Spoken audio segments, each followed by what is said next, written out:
segundo grado de secundaria. Les damos la bienvenida a nuestra Academia Euler. Les saluda su profesora Nancy y en esta oportunidad les voy a guiar en su discurso argumentativo, que es una de las actividades de la experiencia de aprendizaje número 5. Vas a observar la explicación de lo que es el discurso argumentativo, sus partes, características, así como también un ejemplo de discurso argumentativo relacionado a la temática que estás desarrollando en Aprende en Casa. ¿Cuál será la competencia que vamos a trabajar? Escribe diversos tipos de textos en su lengua materna. La actividad que corresponde a esta semana es la número 10. Escribimos nuestro discurso respecto a la escasez del agua. ¿Cuál será el propósito de la sesión de aprendizaje? Fomentamos acciones a través de un discurso para ejercer nuestros derechos como el de acceder y usar recursos básicos como el agua, con el fin de contribuir a una mejor sociedad. Te invito a observar la explicación del discurso argumentativo. El discurso político, viene a ser una exposición argumentativa. ¿Y cuál es su propósito? Persuadir o convencer al receptor. ¿Para qué? Para que puedan apoyar las ideas o también se apoye una causa. Y de esa manera consolidar el liderazgo de ¿quién? Del orador, del expositor. Sus partes, como todo texto argumentativo, ya que el discurso, el artículo de opinión, el ensayo vienen a ser textos argumentativos. Sus partes son 3. ¿Cuáles son? Postura, desarrollo, cierre o conclusión. En la postura tenemos que indicar la introducción y la tesis. Recuerden que es muy importante al momento que ustedes van a mantener contacto con sus oyentes. Tienen que captar en la primera su atención. ¿A través de qué? Por ejemplo, una frase, una pregunta que logre impactar. Luego se presentan a ustedes mismos y posteriormente la presentación del tema.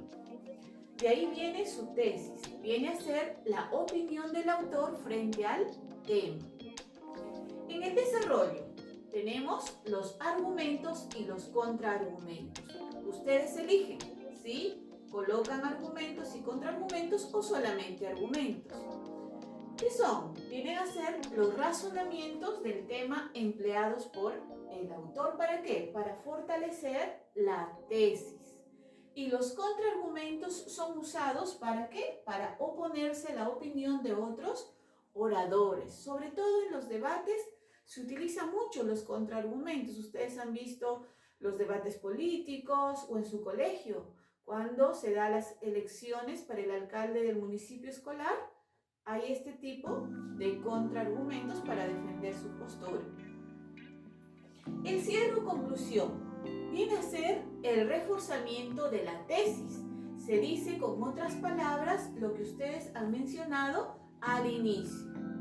Y se tiene que promover la reflexión a través de, puede ser una frase, un mensaje. Las características. ¿Qué características presenta el discurso político? Emplea argumentos basados ¿en qué? En razonamientos, datos, ejemplos. Para eso ustedes tienen que haber investigado anteriormente sobre la temática que se les ha dejado. Trata, esta característica es propia del discurso político. Las demás es común a los demás discursos, pero en este caso sí hay que prestarle atención. Entonces, el discurso político trata sobre problemas relevantes, importantes y sobre todo de la realidad cercana y presenta propuestas de solución. En su discurso ustedes tienen que plantear qué es lo que sucede en nuestra realidad con respecto al COVID, a la política sanitaria, qué es lo que se está diciendo, manifestando, y en base a ello ustedes tienen que plantear sus propuestas de solución. Utiliza un lenguaje adecuado al nivel social, económico y cultural. Recuerden que las propiedades del texto son 3: coherencia, cohesión y adecuación. Tenemos que adecuar nuestro texto de acuerdo al público que nos va a observar. Utilizar también recursos expresivos. ¿Cuáles son esos recursos expresivos? Las figuras literarias como símil, metáfora, anáfora, hipérbole pueden incluirlo. O también pueden tomar algunos versos de algún poema que les ha llamado la atención y se relaciona con su temática, pueden utilizarlo.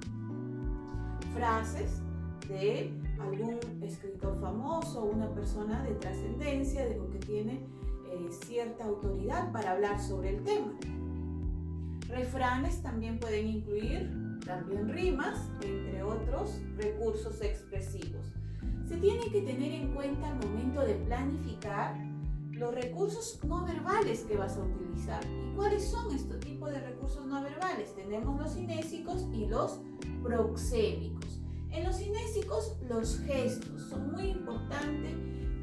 Tener en cuenta qué gestos vas a utilizar al momento de hablar con mayor naturalidad. La oratoria es natural, es tratar de persuadir y convencer con tus propios gestos, siendo sincero con tu público. Los movimientos corporales, el movimiento de brazos, el movimiento de tu cuerpo, no es tanto como la declamación, ¿verdad? La declamación es más llegar al sentimiento del autor. Y en este caso es tratar de convencer al público. Para ello puedes utilizar tus manos, van hablando juntos con tus palabras. También tenemos las expresiones faciales. Es importante que tu rostro demuestre cierta empatía con tu público, que se sienta confiado con lo que tú estás expresando. La mirada también es importante. Tenemos que mirar a todo nuestro público, un costado, en el centro y al otro costado. Supongamos que recién te estás iniciando en la oratoria y por ahí tienes un poco de nervios. Es normal y natural. ¿Qué es lo que nos da confianza? Practicar, practicar, practicar. Y entonces para ello puedes mirar la frente de tus oyentes. Miras a un lado, al centro y al otro lado, su frente, para que no te interrumpan durante tu discurso, hasta que logres dominar al público y después te va a parecer natural exponer, explicar un discurso o una exposición. Los proxémicos. Es importante verificar cuál va a ser tu espacio de exposición. Puede ser un teatro, también el patio de tu colegio o tu aula. Ojo que no vas a utilizar el mismo desplazamiento en tu aula, en el patio o en el teatro o ahora inclusive en tu casa. Cuando la cámara nos enfoca solamente cierto espacio, ¿verdad? Entonces tenemos que limitarnos al espacio que tenemos. Debes de tener en cuenta las 3 etapas de la producción de textos: planificación, textualización y revisión.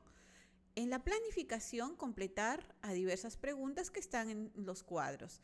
¿Qué escribiré? ¿Qué tipo de texto será? ¿Para qué escribiré? ¿Quiénes serán mis lectores? ¿Qué tipo de lenguaje usaré? Dentro de la estructura, en la introducción responder a las siguientes preguntas. ¿Cuál será el saludo? ¿Cuál es la tesis que formularé? En el desarrollo, ¿qué argumentos presentaré? En la conclusión o cierre, ¿cuál es el final que formularé? Vas escribiendo las ideas más importantes. Ahora pasamos a la textualización de nuestro discurso. Adelante, Valerie. Lee el discurso que has elaborado relacionado a la temática que nos ha tocado en esta sesión. El acceso al agua potable es negado a muchos en el Perú. Estimados compatriotas, tengan ustedes muy buenos días. Es para mí un gran honor dirigirme a cada uno de ustedes.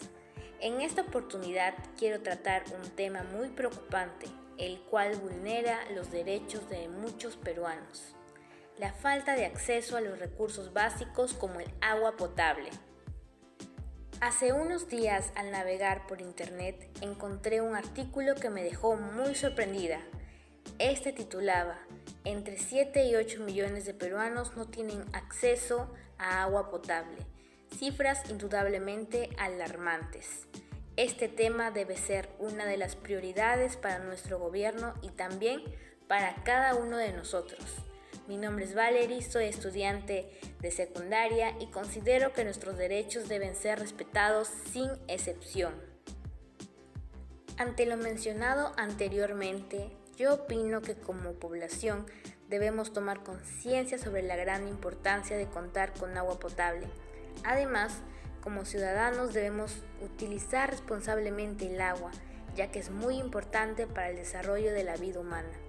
También podemos dar a conocer por las redes sociales las necesidades y carencias que sufren nuestros hermanos peruanos, que no tienen acceso a los servicios básicos y a los cuales les son negados sus derechos. Como dijo alguna vez el político Joy Axworthy, el agua se ha convertido en un recurso muy preciado. Hay lugares en los que un barril de agua cuesta más que un barril de petróleo. Muchas veces no reflexionamos sobre la gran importancia de este líquido elemental, ya que siempre está presente en nuestras casas. Al sentir la escasez es cuando muchas veces comprendemos su gran importancia. El agua es esencial para cada uno de nosotros. El primer paso para utilizarla responsablemente es conocer su importancia. Debemos considerar que es un privilegio contar con agua potable. Según la OMS, en todo el mundo, al menos 2.000 millones de personas se abastecen de una fuente de agua que está contaminada por heces. Y 1 de cada 3 personas en el mundo no tiene acceso al agua potable, según un informe de la UNICEF y la OMS. Debemos utilizar medidamente el agua en casa, poniendo en práctica acciones que siempre hemos venido escuchando, como cerrar la llave mientras nos lavamos los dientes, lavar los trastes en una bandeja con agua y no bajo la llave, no verter aceite en el desagüe, etc. Según un artículo de la BBC, casi 2 millones de personas se mueren al año por falta de agua potable, y es probable que en 15 años la mitad de la población mundial vive en áreas en las que no habrá suficiente agua para todos. Administremos el agua que llega a nuestras casas. Utilicemos solo lo necesario, sin desperdiciar. Además, debemos asegurarnos que no haya fugas en las tuberías. Tomar agua nos da vida, pero tomar conciencia nos dará agua. Como ya lo había mencionado anteriormente, millones de peruanos no cuentan con agua potable en sus viviendas. Esta es una problemática persistente desde hace muchos años. A pesar de ser uno de los 20 países más ricos del mundo en agua, este recurso no ha sido distribuido de manera igualitaria en el país. Por ello, solidarizándonos con los peruanos que no acceden a este recurso, utilicemos responsablemente el agua en nuestras casas. Si lo vives en carne propia, comparte por las redes sociales la realidad de vivir sin agua potable, para que así muchas personas no sean ajenas a esta problemática. El acceso al agua es un derecho constitucional. El Estado reconoce el derecho de toda persona a acceder de forma progresiva y universal al agua potable. El Estado garantiza este derecho priorizando el consumo humano sobre otros usos. Así también la ONU reconoció el acceso al agua potable como un derecho humano e insta a los gobiernos a tomar medidas para brindar soluciones a la población. Además, es importante conocer que muchas familias tienen que sobrellevar esta pandemia con escasez de agua y con condiciones sanitarias difíciles, mientras que una de las recomendaciones más importantes para prevenir el COVID-19 es lavarse las manos con agua y jabón. El agua es un insumo clave para la prevención no solo de coronavirus, sino también para enfermedades diarreicas, respiratorias e incluso en la transmisión del dengue, explicó el infectólogo Augusto Tarazona, jefe de la Comisión de Salud Pública del Colegio Médico del Perú. Dicho todo lo anterior, puedo concluir que debemos utilizar responsablemente el agua en nuestras casas, ya que es fundamental para nuestro desarrollo. Además, que las redes sociales son una buena herramienta para dar a conocer la realidad de muchos peruanos que aún no cuentan con agua potable y saneamiento. Todos podemos exigir respetuosamente que nuestros derechos sean cumplidos, y es mejor cuando todos nos unimos para hacerlo. Gracias. Muy bien, Valerie, has realizado un buen discurso, felicitaciones. La última de las etapas es la revisión del texto. Utiliza los criterios que estás observando para la verificación de tu discurso, si es que lo lograste, estás en proceso y qué puedes hacer para mejorar tus aprendizajes.